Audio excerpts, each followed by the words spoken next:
Sorry ass DJ.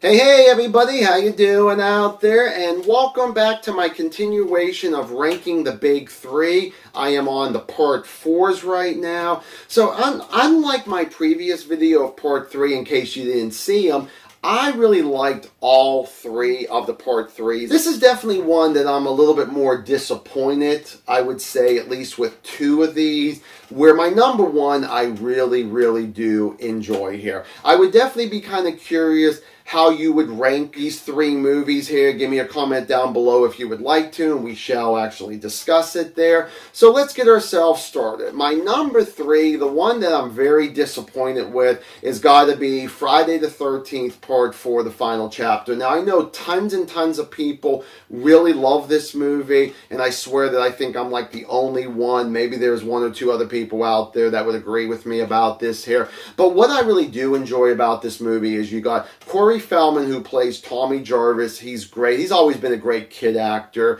You got his sister Trish, who is such a badass when she needs to be, and she is a great final girl. You got Ted White, who plays Jason, and he is such a fucking killing machine in this, which is awesome.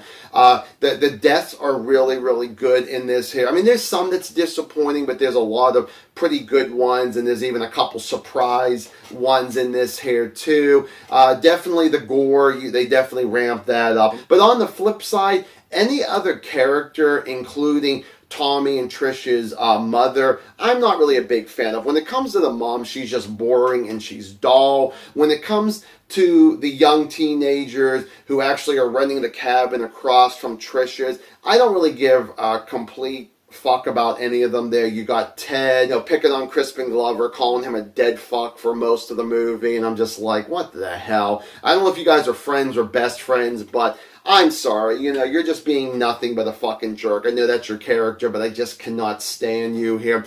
Crispin Glover, he's a great actor. I love him in the original Back to the Future movie.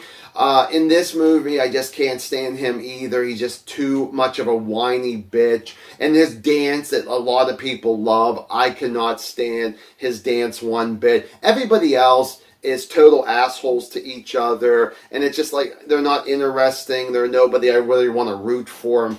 When they do die, it's like, thank God they're actually out of the picture. The script could have been a whole lot better. I feel like some of the dialogue was very stupid, and people really do praise Joseph Zito as the best director of a Friday the 13th movie, and to me, I think he's just another guy who directed a Friday the 13th movie, so I don't think this was really directed that well, especially because I felt like that he could have got better from his actors. I think some acting was not bad from them, but not everybody. Number 2 is going to be A Nightmare on Elm Street Part 4, The Dream Master. Now, on this one, I definitely got to say Robert Englund as Freddy Krueger is still really good in this here. I love his makeup. They still did a good job on that there.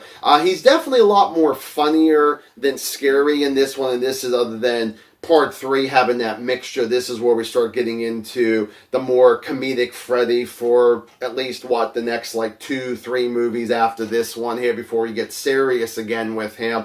Alice is a really good final girl. I like her arc for being this shy little girl until we get to Act 3 with the big fight between her and Freddy Krueger in a church there. I definitely enjoy the kills. For the most part, maybe not everybody's, but I would definitely say I think a lot of them were pretty cool, pretty unique. Love the story, love the script. I thought Rennie Harlin really directed this movie very well, and if I am correct, I believe this was his very first movie. But on the flip side, when it comes to Freddy's return from dog pee, I'm like, what the hell? That was the best thing you were able to really come up with there. I thought was really ridiculous there.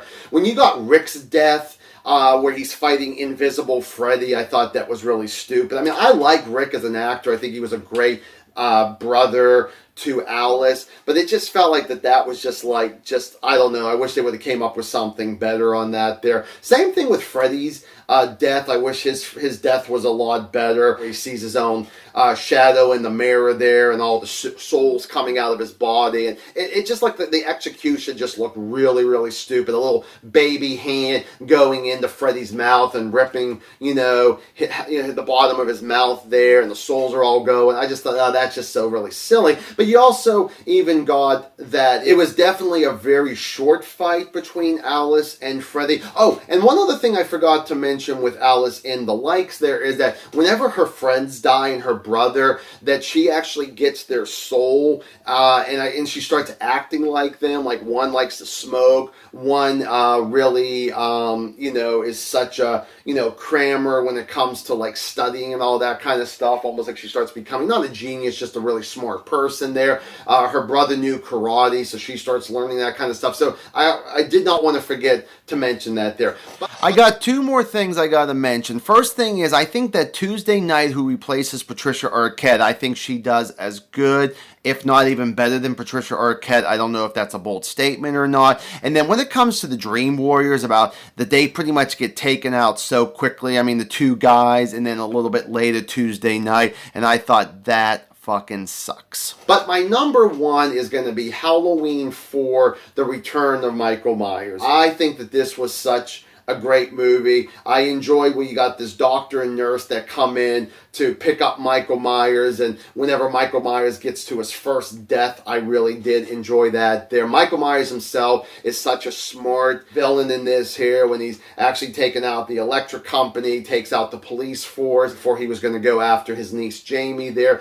You do have Jamie played by Danielle Harris. This is her first movie ever, and she does a great job as a kid actor. Donald Pleasance as Dr. Loomis is still really good in this here. You got Sheriff Meeker, who's actually, he's kind of 50-50. I mean, the first half I thought he's just going to be a total asshole to Dr. Loomis throughout this entire movie, but when we get to the second half, I'm really liking this guy a lot there. You got Rachel, who is actually like the foster sister to Jamie, and she does a good job. She's one of these, almost like Meeker, but not as long, where it feels like that she doesn't like her sister because she wants to go out on this particular date with her boyfriend Brady, and all of a sudden she's like, you know what, no, I have to be here for Jamie, and that makes more sense, honestly, there. So I do kind of like her journey in this, and she tries her best to protect her sister as she actually can here.